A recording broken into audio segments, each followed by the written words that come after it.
कभी कभी मेरे दिल में ख्याल आता है, कभी कभी मेरे दिल में ख्याल आता है कि जैसे तुझको बनाया गया है मेरे लिए, कि जैसे तुझको बनाया गया है मेरे लिए। तू अब से पहले सितारों में बस रही थी कहीं।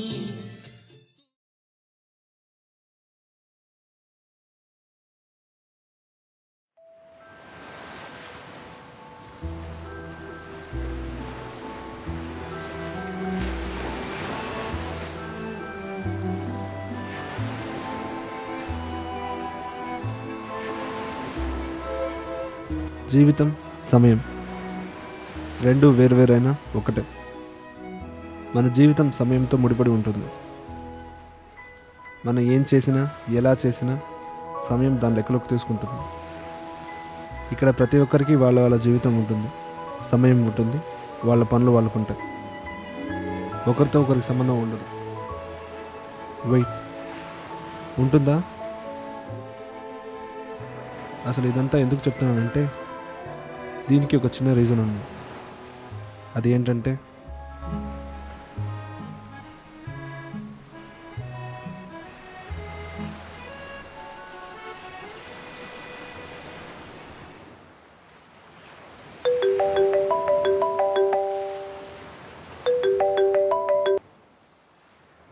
హలో సార్, నేను సూర్యని. చెప్పమ్మా. అది కాదు సార్, ఆర్టికల్ రేపటి డెడ్లైన్ సార్. అయితే సార్ బాస్ కోపంగా ఉన్నారు సార్. అది ఆర్టికల్ ఎలా పడితే అలా కాదు, కూర్చొని రాయాలి.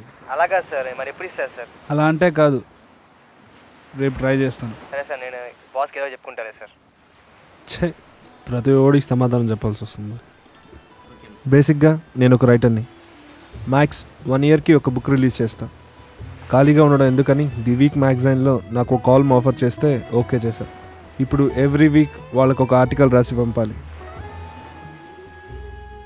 నిజంగా అండి, బుక్ కన్నా కాస్త ప్రశాంతంగా రాయొచ్చు, కానీ ఈ ఆర్టికల్స్ మన వల్ల కాదు. ఇప్పుడు ఆర్టికల్ రాద్దామంటే నా మైండే పనిచేయట్లేదు. ప్రస్తుతం నా మైండ్లో ఉంది ఒక మంచి కాఫీ. నా మైండ్లో ఉండేది అందరితో షేర్ చేసుకోవడం నాకు అలవాటు. అప్పుడైనా నాకు ఒక చిన్న ఐడియా రాకపోదా అని ఒక చిన్న ఆశ. ఇంట్లో కాఫీ కన్నా చాయ్ వాళ్ళ పెట్టే చాయ్ టేస్టే వేరు. అందుకే అనుకుంటా చాలామంది ఇంట్లో పెట్టిన కాఫీ కన్నా ఈ చాయ్ వాళ్ళ దగ్గర చాయ్ తాగే వాళ్ళ వాళ్ళ పనులకు వెళ్తారు. నెక్స్ట్ థింగ్, నా మైండ్లో ఉండేది గుడి. నేను దేవుణ్ణి నమ్ముతాను.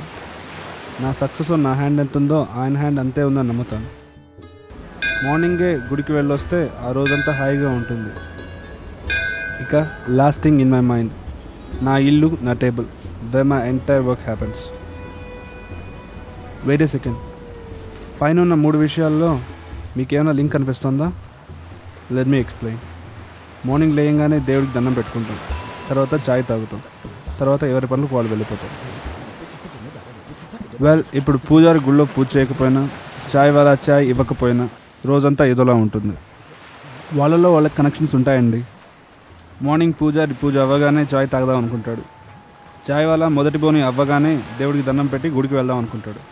లేకపోతే గుడికి వెళ్ళి పని స్టార్ట్ చేద్దాం అనుకుంటాడు. మనలాంటి వాళ్ళు ఫస్ట్ గుడికి వెళ్తాం, నెక్స్ట్ చాయ్ తాగుతాం, తర్వాత మన వర్క్ మనం వెళ్ళిపోతాం.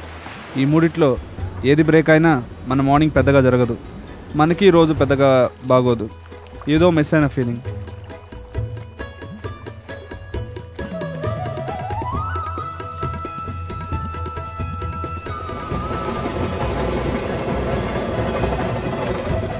మార్నింగ్ కేవలం ఈ ముగ్గురికే కాదు, చాలామంది ఒక మంచి మార్నింగ్ కోసం ఎదురు చూస్తుంటారు. కూరగాయలు అమ్మే వాళ్ళ దగ్గర నుంచి బిజినెస్ ట్రిప్స్కి వెళ్ళే వాళ్ళ వరకు, పనులు ఏవైనా, మనుషులు ఎవరైనా, ప్రతి వారు ఎదురు చూసేది ఒక మంచి మార్నింగ్ కోసమే.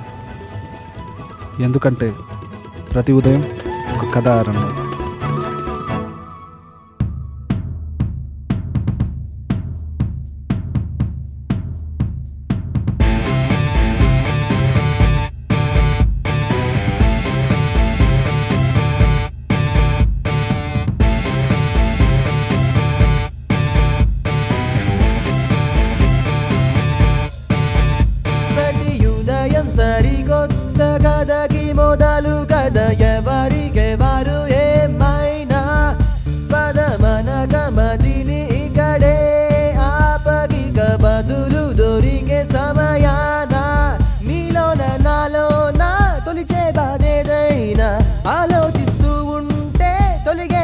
వంతైనా రేపటికి సమయాన ఇంకొక కథ మొదలైనా నిన్నటి ఆ భ్రమలోనే ఉండకు సందేహానా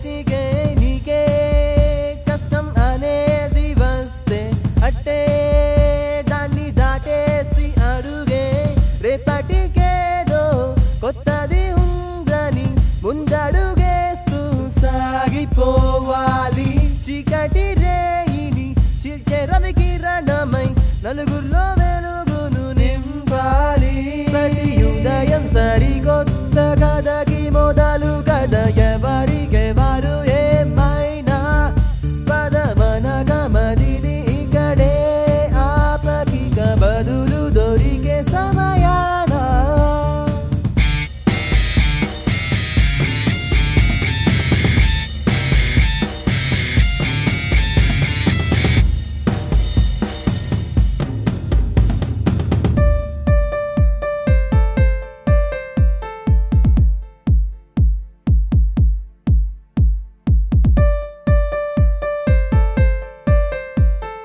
నీతో పాటు సాగే దారేదైనా పోతూ ఉంటే ఆగే వీలుందా ఏదో మలుపే నీకే ఎదురైందా నా దారే మార్చే తప్పేమైనా ఉందా ఒకరికొకరం తెలియకుండా ముడిపడిన కథలే ఇవన్నీ ఎవరికెవరం అనుకునుంటే జతగా సాగడం కష్టమని ప్రతి ఉదయం సరికొత్త కథకి మొదలు కథ ఎవరికెవరు ఏమైనా పదమన గమదిని ఇక్కడే ఆపకిక బదులు దొరికే సమయాన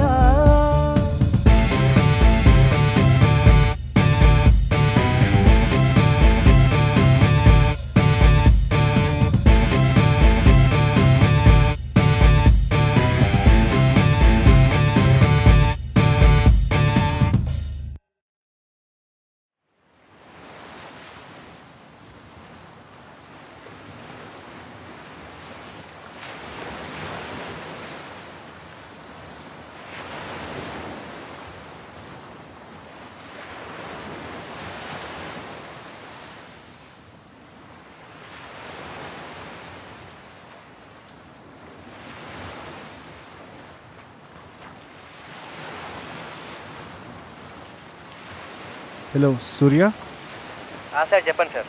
నిన్న ఆర్టికల్ గురించి అడిగావా? సార్ రేపు వచ్చి తీసుకో. Okay sir, thank you sir. పర్లేదు. సార్ ఇంతకీ ఆర్టికల్ పేరు ఏంటి సార్? మార్నింగ్ మంత్రం. Sir okay sir.